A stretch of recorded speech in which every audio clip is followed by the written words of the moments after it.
knowing that the Talk About Talk listeners, I know because I talk to them all the time, they have a growth mindset and they are very ambitious about their careers. So what book in your library behind you and all the books that you've read do you think might help them the most? I think the thing that will help the most, just to go a little bit meta, is not any one specific book, but to commit to reading more books, I guess. That you said people have already got the growth mindset, which is kind of the key to it. But I think if you're always curious, always wanting to learn more, and if you can, if you're reading a book a month, try and up that to 2 a month, or if you're reading 3 a year, try to get to five a year. I think the more that you read, and then as we said as well, like putting it into practice as well, that's going to help you a hell of a lot. That was the wise Adam Ashton, our guest expert for this very unique episode, number 127. I was inspired to create this episode based on requests I've had from clients in one-on-one coaching or in workshops. When my clients ask me, Andrea, what communication skills books do you recommend? I read a lot. I've got my bookshelf beside me, and I'm always happy to give book suggestions. Then I thought, wouldn't it be great to do a book review or 2 or 3 in an episode? Well, here we are. You are in for a treat. You're going to hear a helpful summary of 3 highly relevant books that I recommend if you're focused on improving your communication skills. The 3 books are Influence by Robert Cialdini, Chatter by Ethan Kross, and Getting to Yes by Fisher, Ury, and Patton. The last one, Getting to Yes, I just want to say this out of the gates. I pulled this one out in particular because every single client that I talk to seems to have read Never Split the Difference by Voss. It's like the modern negotiation Bible. So I thought it might be helpful to supplement this book with this older book, Getting to Yes, which really serves as a foundation for negotiation skills. Yes, you are going to feel super smart after listening to this episode. If you've been listening to the Talk About Talk podcast for a while now, you've probably come to expect a fairly regular structure to these episodes, right? So I introduce the topic, and then either I coach you and I share insights and advice, or sometimes I interview a guest. But then I always summarize the main points for you at the end. I know you love that, and I'm going to keep doing it. Don't worry. However, this episode is different because instead of focusing on a specific communication skills topic, you're going to hear a discussion about 3 different books that are related to communication.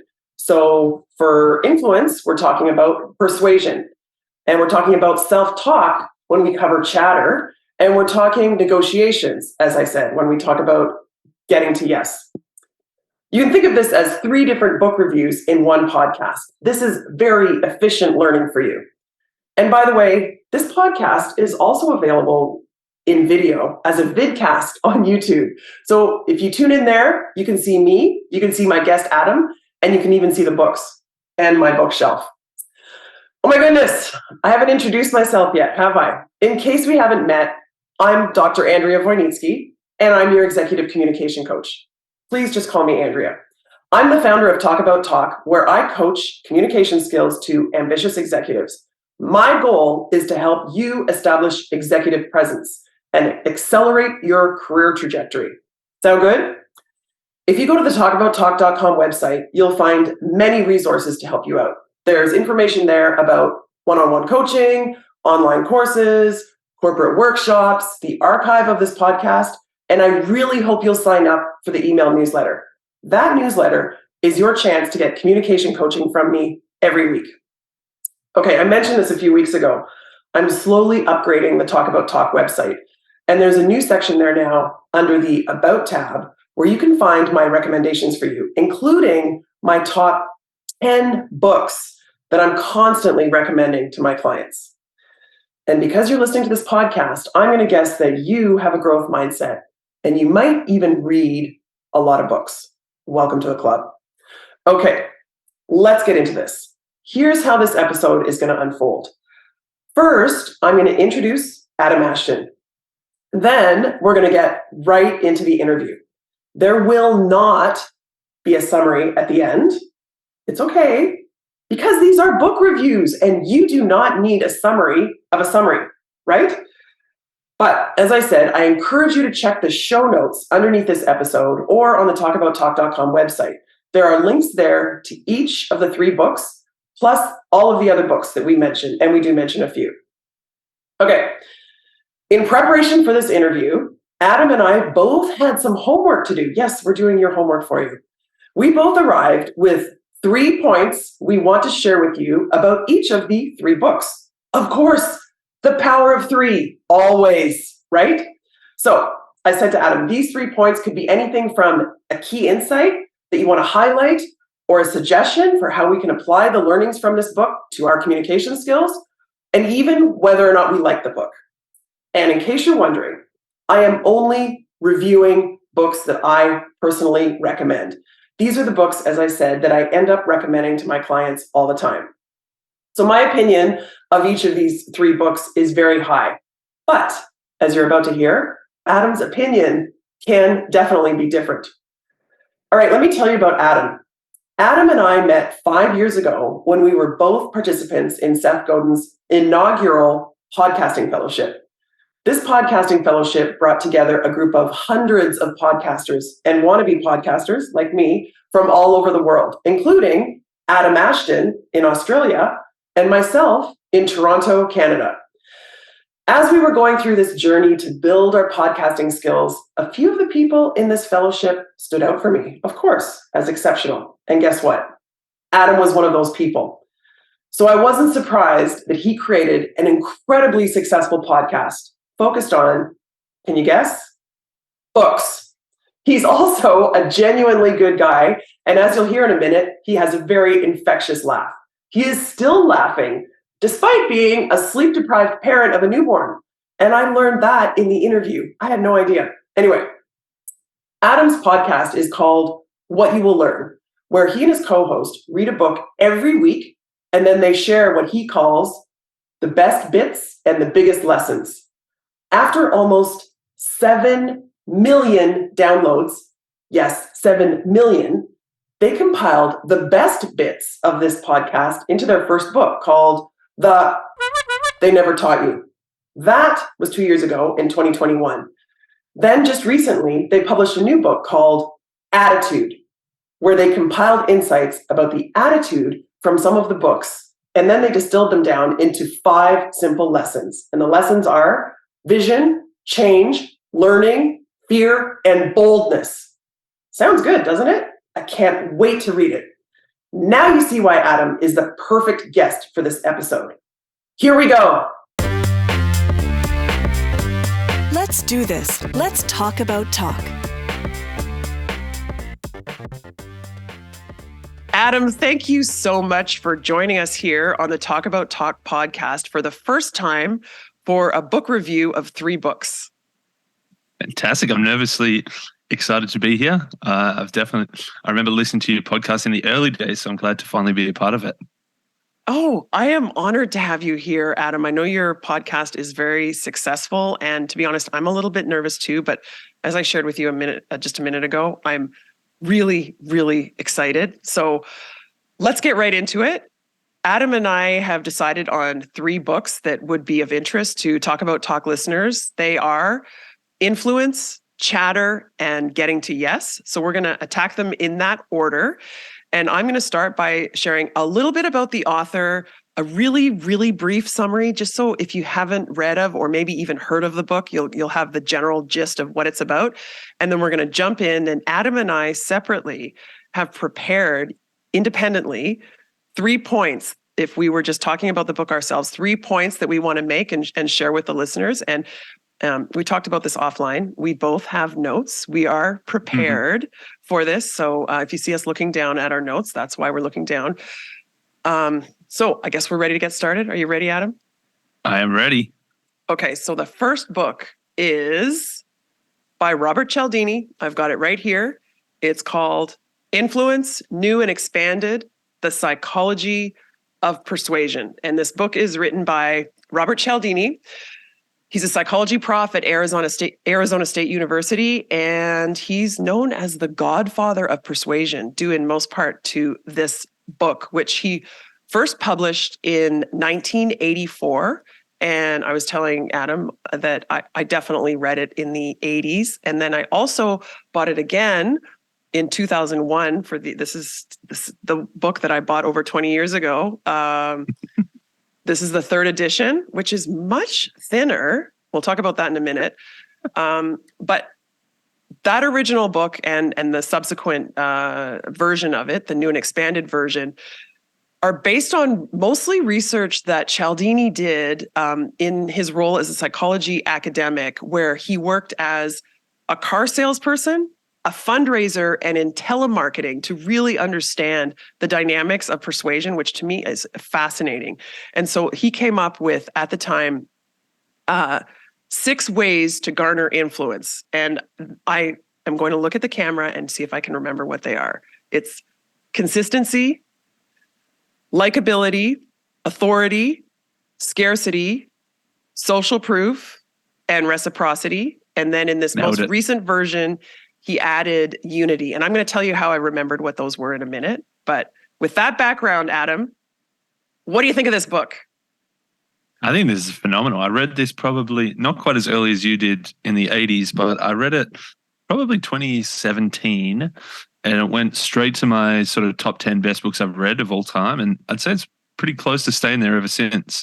It hasn't been knocked off the perch yet. I'd say, I guess one of my first takeaway is kind of like, this is like the go-to book, I reckon, in terms of what do you put into the content to make it more persuasive. Right. You know, those 6 or, you know, now 7 things that you listed. He originally calls them weapons of influence, I think, in his first book, and then he calls them levers now in the newest version, just to I feel like they are weapon-like, depending how you use them. But I suppose levers is a more gentler way of putting it. But I think those 6 or 7 levers. Sorry to interrupt. I think that's why he calls them levers now, right? Because many people that were a little nefarious with their objectives were weaponizing these levers. Yeah. You certainly can weaponize the levers. But yeah, if you can work those into, like, if you previously used 0 of those and then you read this book and you can use 1 or 2 or more of these levers in your content, I think you become, like, you know, it's not just like 10% more effective at communicating, it's like 10x more effective, I reckon. Agree. Anything else you want to add?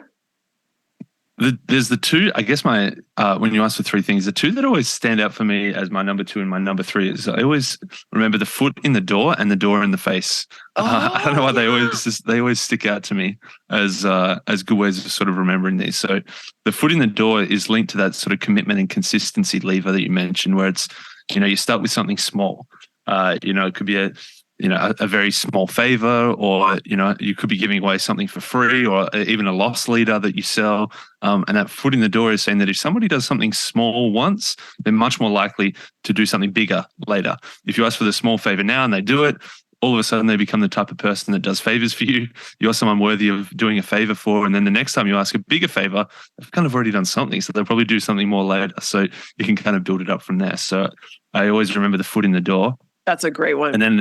And then I always remember the door in the face as well. I probably remember it because I didn't get it the first time, but now I get it. Like, because the door in the face is like, it opens with a big whack. It's not, you're not just sneaking the foot in there. You're slamming that door open, whacking them in the face, and then you're sort of going backwards from there, which is linked to the reciprocity one. So it's like the big offer. You know, I want this right now, and you're gonna reject it because it's too much of a big ask. But then by them stepping way back and dialing it way back to something much smaller, then all of a sudden it's like, okay, well, the other side, they've been nice. They've dialed back their offer. They've been very generous in, you know, instead of charging, you know, $100, they're now charging $20 for something. It's like, okay, well, fine, I'll do it.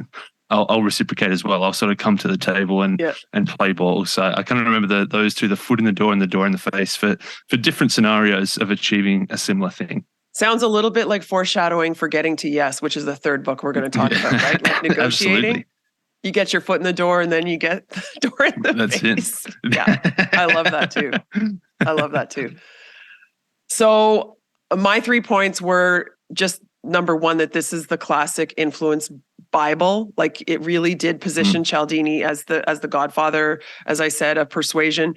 That said, when I I guess, reread, the expanded version. And when I went through it, there are a lot of old examples. It comes across as a little bit dated in some parts of it. He gives examples, for example, of shopping, but they're all in store, like people chasing each other for the Tickle Me Elmo dolls and so on, as opposed to things that would be on examples online. And I feel like it would have been nice to have more modern examples, because I think sometimes the examples that you include, of course, if you could show over time, that is ideal. But there were so many old examples. The other thing that really struck me, and I've noticed some podcasters, some older podcasters do this too, they talk about the radio days. So he gave a lot of examples, several examples of radio advertising. And I was like, oof, how about podcasting? Yeah. Anyway, I think this book is fantastic, and it has stood the test of time, but it does seem a little bit dated. And so now if some of our listeners are picking up the book, they might notice that when they're flipping through it. The second thing I want to say is my hack for memorizing the 7 levers was I just listed them all, and then I was like, what's an acronym? And the word class, CLASS, and then RU. So I was thinking in my head, I was like, are you classy? I like it. Yeah. I like it. Yeah, that's what I always did when I was trying to memorize stuff nice. at school. So you off the top of your head. Because I normally get like 3 or 4 and then forget the others and have to look it up. So now I can't forget now. Are you classy? Just remember, Andrea said, are you classy? There you go. Oh, perfect. Yeah. And then the last thing I wanted to say about the book was, when I first heard, I actually attended a webinar about a year ago, because this came out in 2021. So I guess it was probably a year ago or so, where Cialdini was being interviewed, and obviously he was selling his book. And so he was talking about unity. And in my head, I was like, unity, isn't that the same as social proof? And that said, I think in today's world, it really does deserve to be its own lever. And I read that thinking about social proof as peer pressure and unity as herd behavior is a really good way of distinguishing them. So that's kind of my last point. Interesting. Yeah, nice.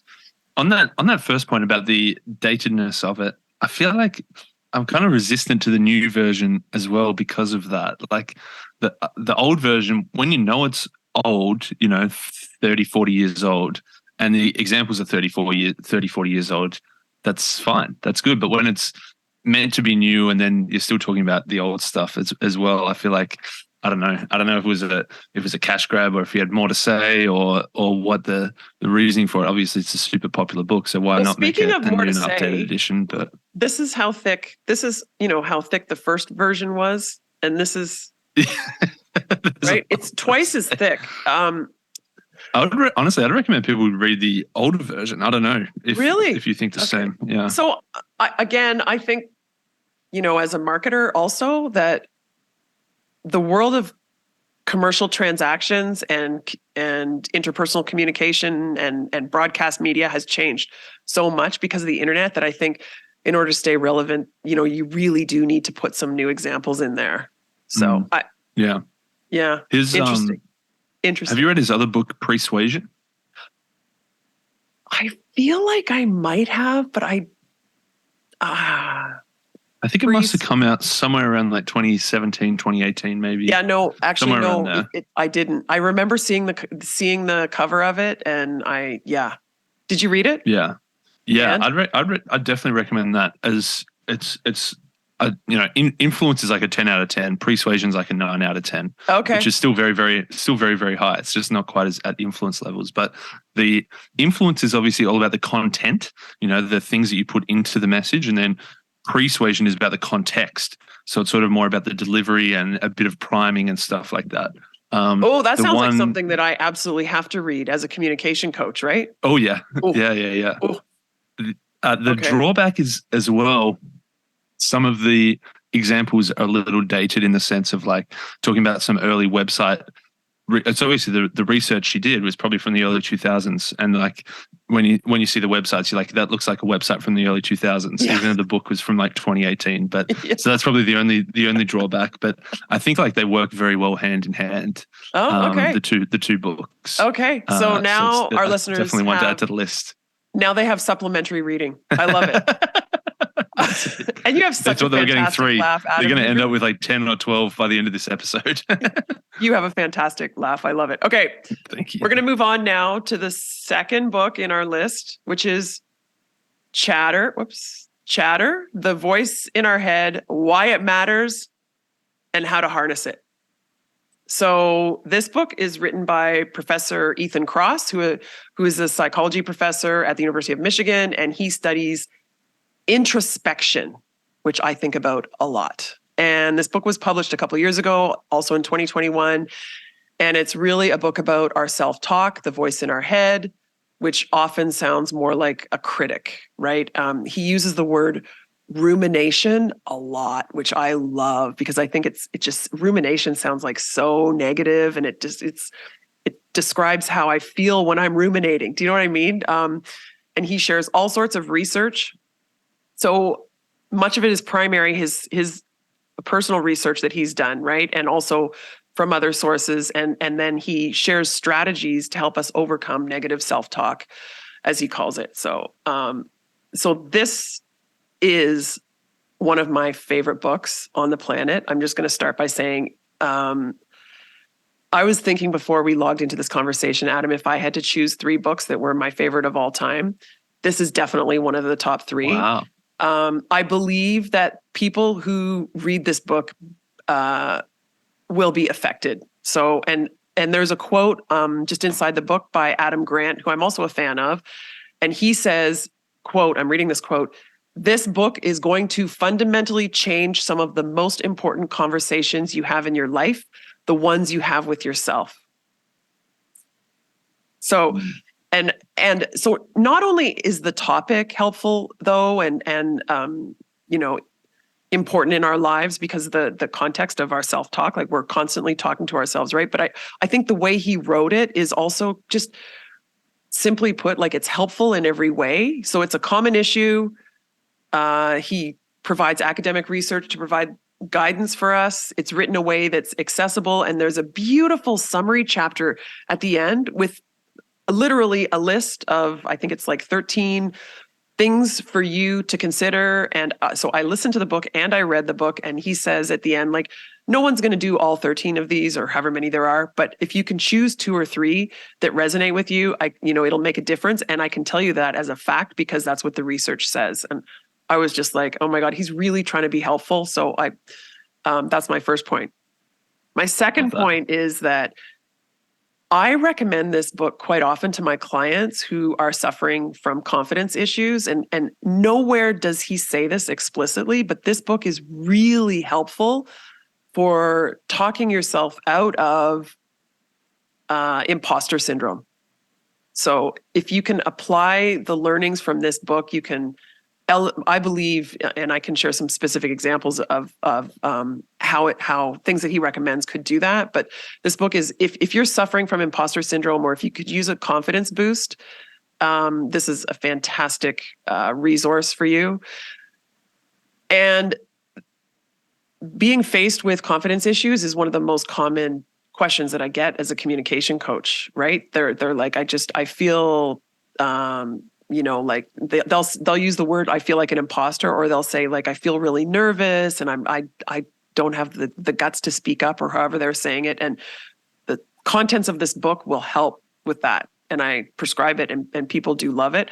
And then, okay, so that's my second point. And my third point is, my favorite hack in this book is one of the main themes that he talks about a lot, which is socially distanced self-talk. So when you catch yourself ruminating or talking negatively in your head, or calling yourself an imposter, he says,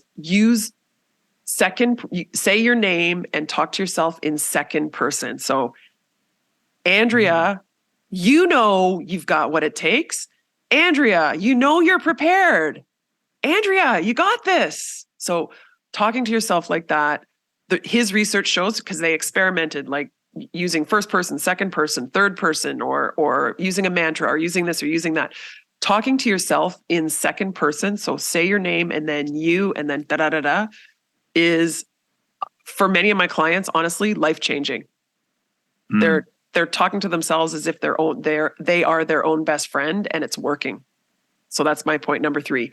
Use socially distanced self-talk. Talk to yourself in second person. Fantastic. That's good. One of my points was, well, we went from influence, which I said was like, started top 10, probably still top 10. For you, this book, Chatter, is top 3, which is awesome. For me, this is at the other end of the spectrum. Yeah. In the sense of the first time I didn't finish it. I got about 30, 40 pages in and gave up, which is I suppose a bit of a rarity for me. But I feel like you've sold me. I need to give it another crack. I need to give it another shot. My main thing, my 3 things were, number 1, I only read 30, 40 pages, then gave up. Number 2, I'm keen to hear your top 3, and then number 3, you might convince me to revisit it, and I think you have. It's not a long book.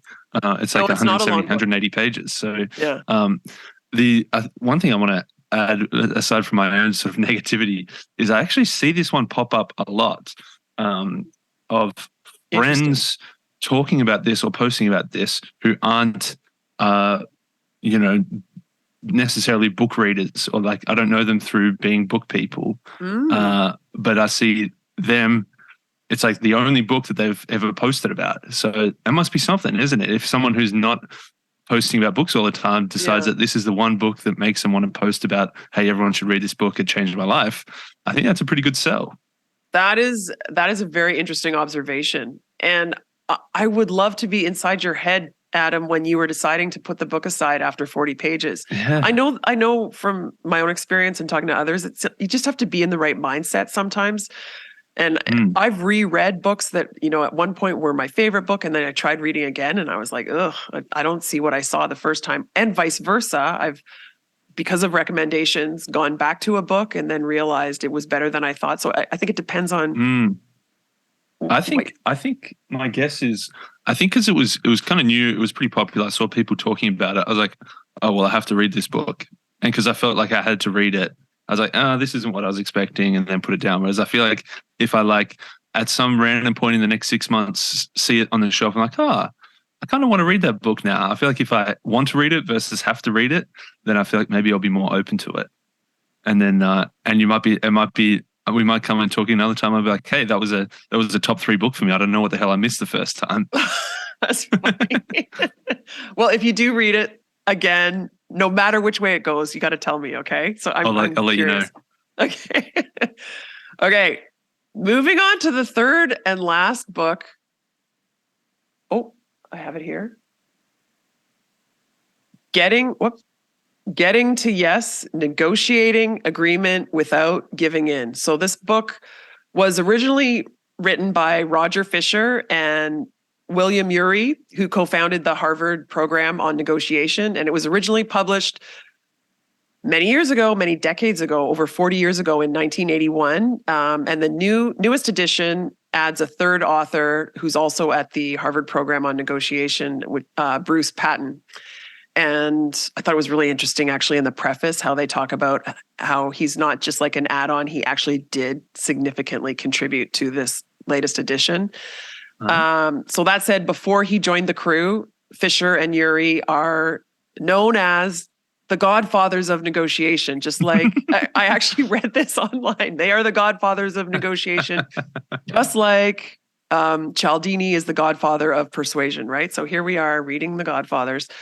I just realized none of our authors here are women. I just noticed that right now. That's not good. I remember we had a short list. We definitely had some women on the short list. What happened to that? Yeah, there were even some books about feminism in that list. Yeah. So maybe we'll do this again. But the one thing that I remember when I was at Harvard Business School, hearing all the students in the negotiations class talking about BATNA, the best alternative to a negotiated agreement. And that is a big contribution of Fisher and Ury in this book. It's kind of like the thing that you take in day 1 of negotiations class. But just a summary of the book. There are 4 principles that they advocate for any negotiation, including the BATNA. Also, separating the people from the problem. So it's not personal. It's the problem or the challenge is what you're focusing on. Number 2 is you focus on interests, not positions.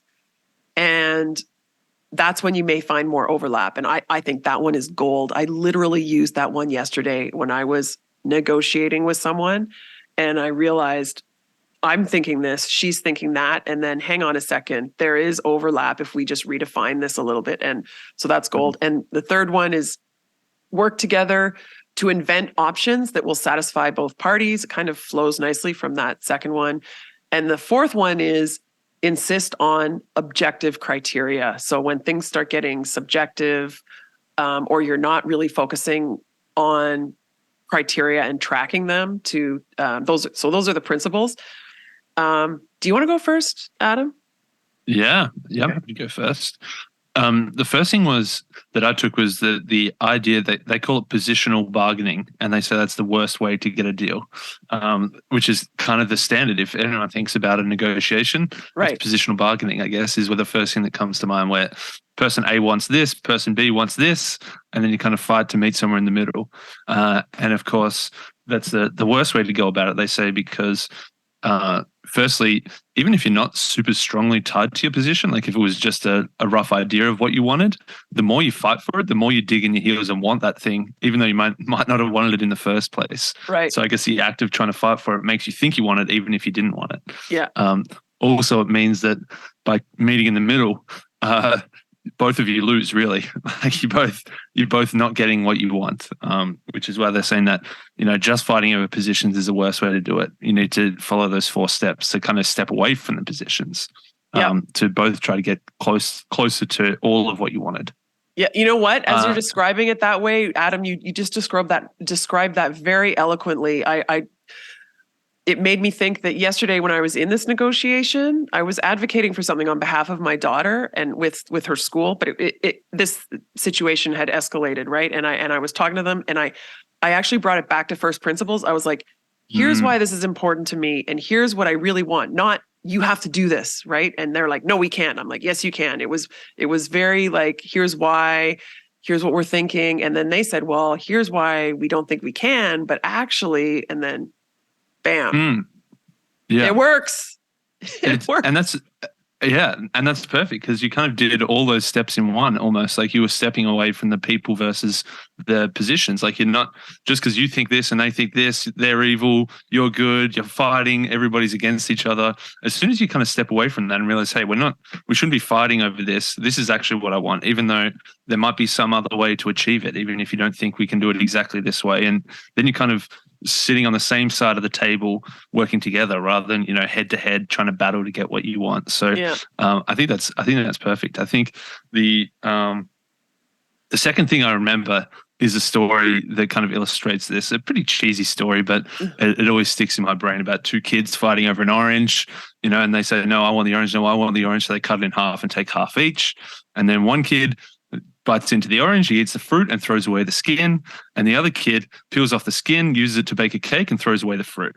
So if they had to step back and said, not just I want the orange, if one person says, hey, I'm using the skin to bake a cake, and one says, I want to eat that orange for a tasty snack, they could have both got 100% of what they wanted, but in the end they only got 50% and the other got chucked away. So that's always like the cheesy little story that sticks in my head about this book, to remember to kind of do all those things, separate people from positions, focus on the actual interests, like what do you actually want, not just I want the orange, but what I want the orange because I want a snack, or I want the orange because I'm baking a cake. Yeah. I think it's a beautiful metaphor, actually. Before you enter into negotiation, ask yourself, what is the orange and what is the orange peel, and right?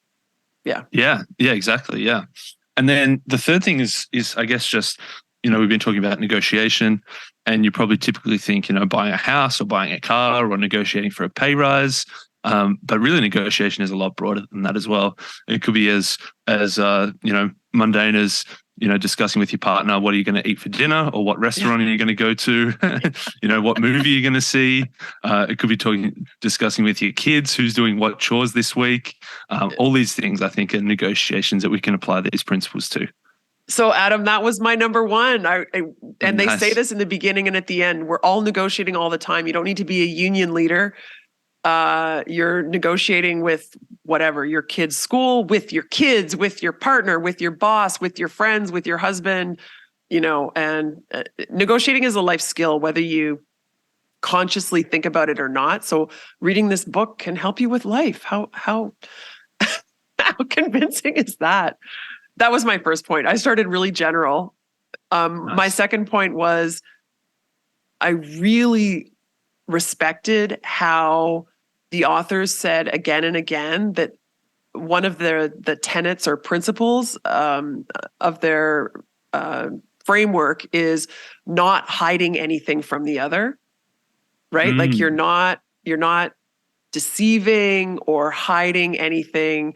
And it the way that they recommend negotiating has nothing to do with being sneaky or having a poker face, right? Like sometimes when you think about negotiating, it's like, well, just pretend that this is all we have, or just put your poker face on. And it's not like that at all.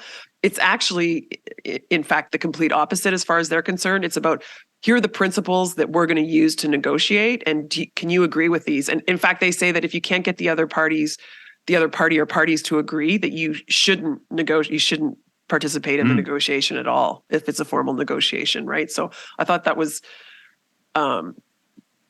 interesting and maybe inspiring, I guess, if I'm thinking about entering into negotiation and I'm feeling really, I'm thinking about the car salesman, right? Who's lying about going to ask his boss if it's okay, right? That would be violating this principle here. And then the third thing, I'm surprised you didn't bring this up, was, and I'm really curious to hear, I'm reaching over to grab another book, is comparing Getting to Yes with the book that I hear so many people talking about.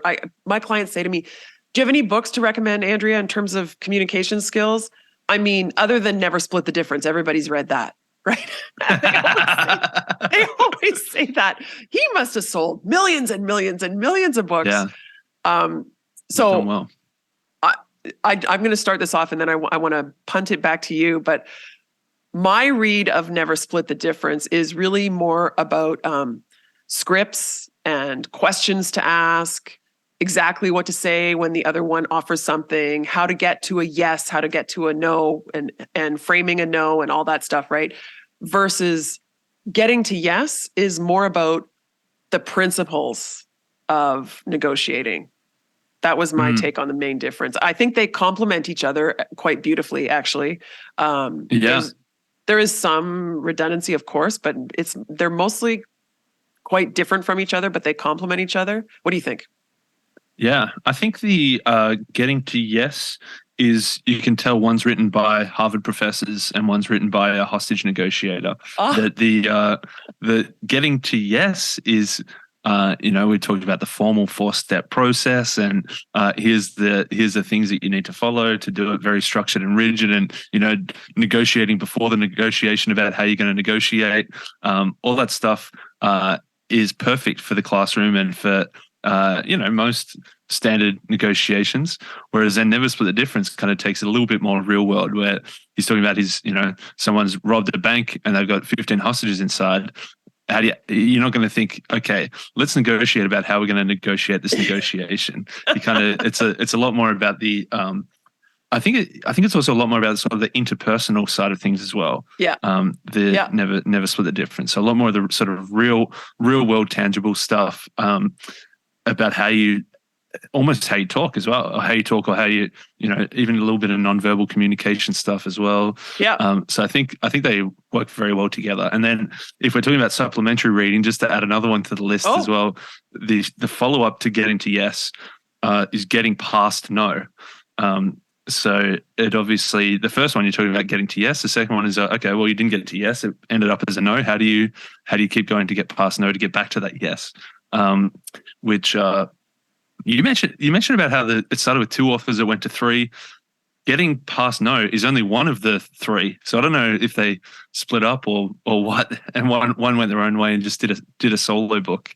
But I think it's a great follow up. One of them passed away. Yeah, one of them's deceased. I think I better not say, but one of the original authors is now a professor emeritus, who's basically a retired professor, and the other one's deceased. So that's probably there you go.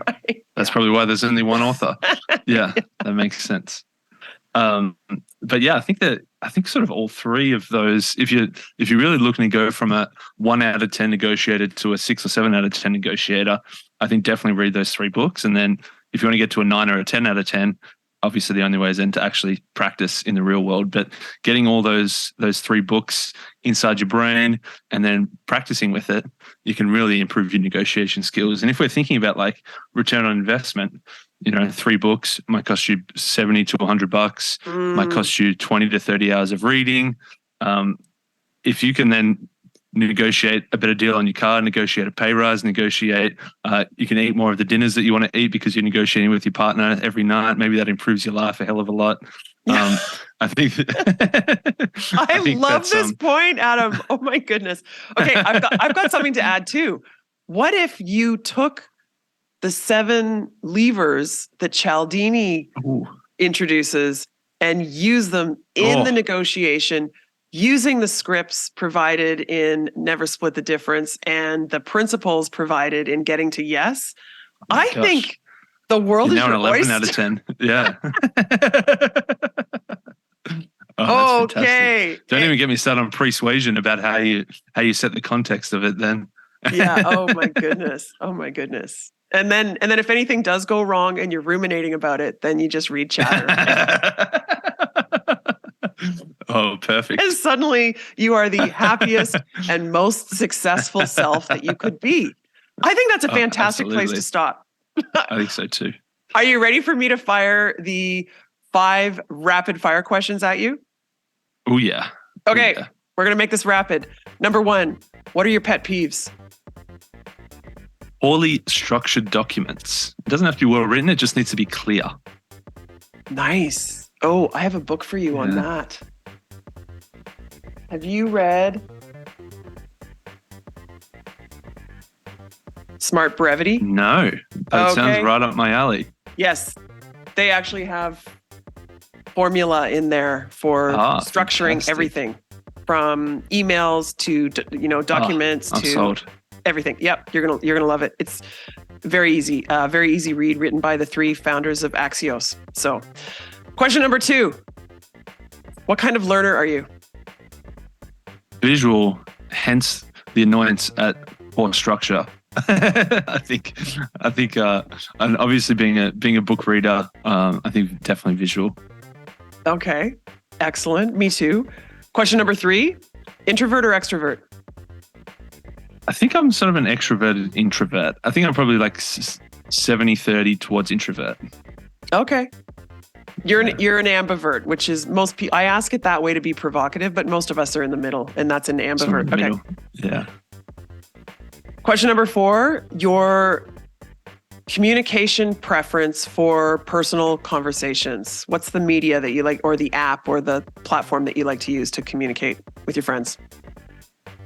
I think text for short stuff and then call for longer stuff. I think text is good because you don't have the phone call anxiety, especially if it's something short. You can reply to it on your own time. Yeah. But then obviously I don't want to also do 6 or 7 back and forth texts as well. So if it gets longer, let's just get it done on a quick phone call.